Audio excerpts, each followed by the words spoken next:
Let's get it on from China. The number 7 seed, Qinwen taking on Coco Gauff, the future of tennis, the number 3 seed. Now, I did a video how when these two ladies face each other at the Orange Bowl, Coco was about 13 years old. She came out on the victorious side of that match. That's right. She won that match in 3 sets, taking out the slightly older teenager, Qinwen. But would today be any different? Now, I gave out a match prediction couple days ago who I thought would win this match, despite Qinwen and that very impressive performance against Naomi Osaka. I just felt that Coco's going to be a little bit too athletic, a little bit too fast.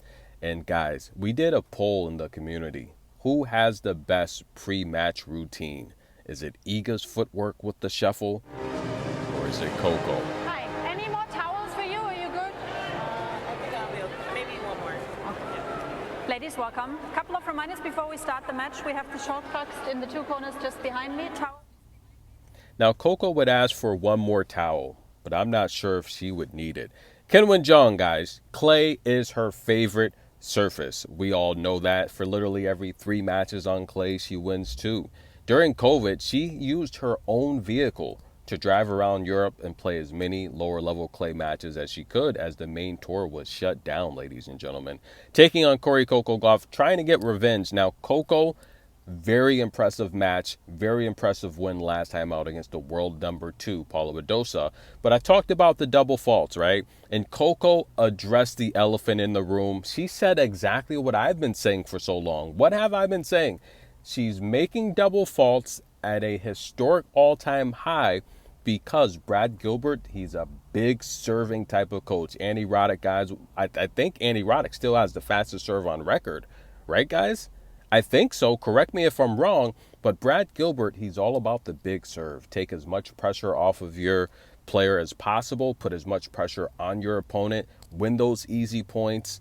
And Coco, she has, I want to say, the 4th fastest serve at the U.S. Open behind Venus, Alicia Parks, and some other amazing ladies, Serena Williams. But listen, guys.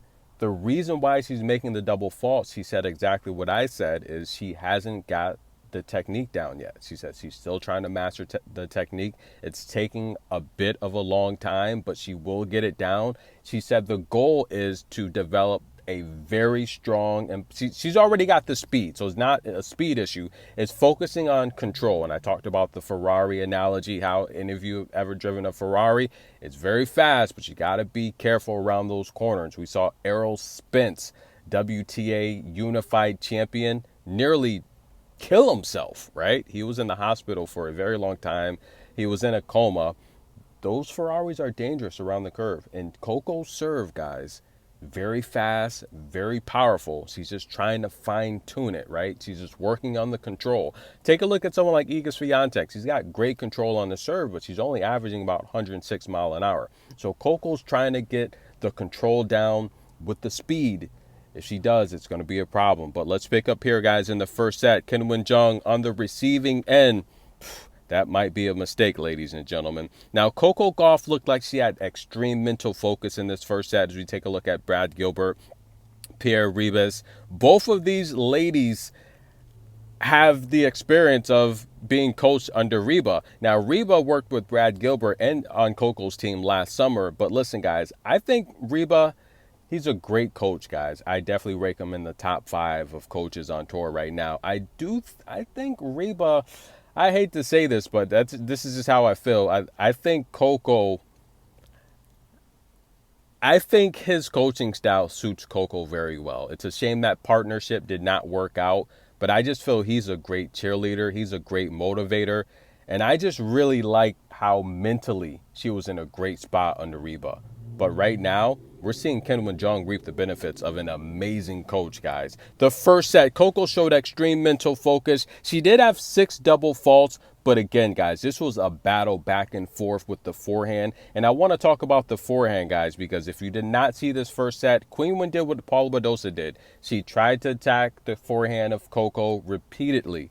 But this is why Coco Gauff says clay is her favorite surface. I talked about the forehand and how it's not that she has a real issue delivering the forehand. I said time and time again, she's just she's too fast. She needs to stop and close out. It's not an issue with the technique. The issue is her speed. She's running 100 mile an hour into these forehands and she's just hitting them long, right? I gave you an analogy. Anyone that's ever played basketball, and this is for fast players. If you're not fast, this is not going to make any sense to you. This is for players with extreme speed, and Coco's the fastest player on tour. You get a steal, you got a fast break. If you don't slow down on that layup, you're going to miss everything. This is why Coco's missing on the forehand. She's too fast. But if you take a look at Clay, there's no issue with the forehand on Clay. There's no issue at all. Why? Because she slides into the shots. She's not running 100 mile an hour into the forehands. Some of you, this is going to go over your heads because you don't watch enough tennis to see, especially you're not watching enough of Coco's matches. Did you watch this first set? Coco destroyed Qinwen with the forehand. She tried to attack it. There's no weakness. And Qinwen would get involved with the umpire several times in this match. And look, Coco getting some of that Italian cooking here? No, because you take a look at the spot and look, it was in. Coco takes the first set. She was very pumped up, guys, family and all.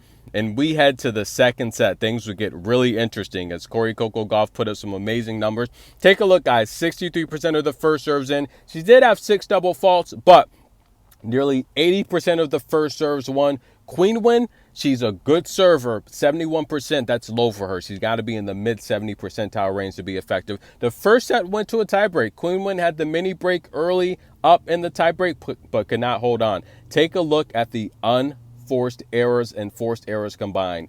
27 for Qinwen, ladies and gentlemen. In particular, the forced errors. Coco's footwork, amazing. And watching this first set, I'm saying to myself, why is Qinwen continuing to come forward? That is a recipe for disaster.